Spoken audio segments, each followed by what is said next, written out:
সকাল সকাল ব্রেকফাস্টে কি বানাবো তাই ভেবে পাচ্ছিলাম না, লাস্টে বানিয়েই ফেললাম গরম গরম পরোটা আর তার সাথে গরম গরম আলু ভাজা। আর এই দেখো আমার পরোটাটা প্রায় হয়েই গেছে, পরোটা একদম রেডি। তার সাথে পরোটা আলু ভাজার সাথে অবশ্যই মিষ্টি ছিল। আর এখানে আমরা সন্ধেবেলায় একটু বাইরে বেরিয়েছিলাম, এখানে মিম হাই করে দিচ্ছে তোমাদেরকে।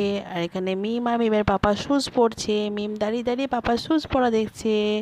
তারপর আমরা আবার বাইরে বেরিয়ে গেলাম, এই যে আমাদের এয়ারফোর্সের গেট খুলে গেল।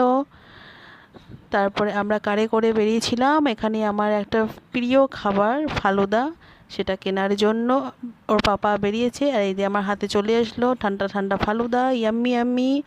এটা আমি এবার খেয়ে নেব। তারপর আমরা আবার চলে এসেছি কোয়ার্টারে।